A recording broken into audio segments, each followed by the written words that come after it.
കോൺഗ്രസിന്റെ കാറ്റിൽ കരുത്തുറ്റ ബി.ജെ.പി. കോട്ടയെല്ലാം തകർന്നടിഞ്ഞു. കർണാടകയിലെ 6 മേഖലകളിൽ 4 മേഖലകളിലും കോൺഗ്രസ് മിന്നും വിജയം നേടിയപ്പോൾ തീരദേശ മേഖല മാത്രമാണ് ബി.ജെ.പിക്ക് ആശ്വാസ ജയം നൽകിയത്. ബി.ജെ.പിയെ എല്ലാ കാലവും തുണച്ച കാവിക്കോട്ടയെല്ലാം തകർത്തുവാരി വർഗീയതയ്ക്ക് വോട്ടില്ലെന്ന് പറയുകയാണ് കർണാടക.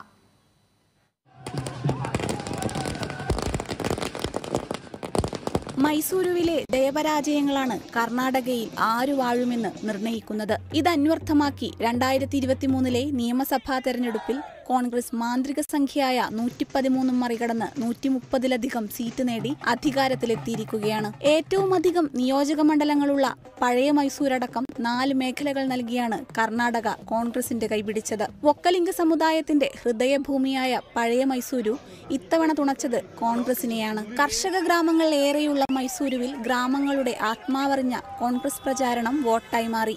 61 സീറ്റിൽ 37 കോൺഗ്രസ് നേടിയപ്പോൾ 16 സീറ്റാണ് ജെ.ഡി.എസിന് നേടാനായത്. കുമാരസ്വാമിയെ ചന്നപ്പട്ടണ തുണച്ചെങ്കിലും മകൻ നിഖിൽ കുമാരസ്വാമിയെ രാമനഗര കൈയൊഴിഞ്ഞു. ബി.ജെ.പിക്കും കോൺഗ്രസിനും മേൽക്കൈയുള്ള മുംബൈ കർണാടക എന്ന കല്യാണ കർണാടകയിൽ 50 സീറ്റിൽ 33 സീറ്റ് കോൺഗ്രസിന് നേടാനായി. ലക്ഷ്മൺ സാവടിയും ജഗദീഷ് ഷെട്ടാറും കോൺഗ്രസിലെത്തിയത് ഷെട്ടാറിന് തോൽവി നൽകിയെങ്കിലും വോട്ടാക്കി മാറ്റാൻ സാധിച്ചു. 2018 30 സീറ്റ് നേടിയ ബി.ജെ.പി. ഇത്തവണ 16 സീറ്റിലൊതുങ്ങി. ലിംഗായത്ത് ശക്തി കേന്ദ്രമായ ഇവിടെ ലിംഗായത്ത് ബി.ജെ.പിക്കെതിരെ നിലകൊണ്ടെന്ന സൂചനകളാണ് തരുന്നത്. ഹൈദരാബാദ് കർണാടക എന്ന കിട്ടൂർ കർണാടക ദളിത് ന്യൂനപക്ഷങ്ങളുടെ പ്രബല കേന്ദ്രമാണ്. മല്ലികാർജുൻ ഖാർഗെയുടെ മണ്ഡലമായ കൽബുർഗി ഉൾപ്പെടുന്ന ഇവിടെ ഖാർഗെ പ്രഭാവവും വോട്ടായി. 41 സീറ്റുകളിൽ 25 സീറ്റാണ് കോൺഗ്രസിന് നേടാനായത്. സംവരണം നൽകി ദളിത് വിഭാഗത്തെ ഒപ്പം നിർത്താൻ നടത്തിയ ബി.ജെ.പി. ശ്രമം 11 സീറ്റിലൊതുങ്ങുകയാണുണ്ടായത്. നഗരമേഖലയായ ബംഗളൂരു അർബൻ ബി.ജെ.പിക്കും കോൺഗ്രസിനും ഒരുപോലെ പിന്തുണ നൽകി.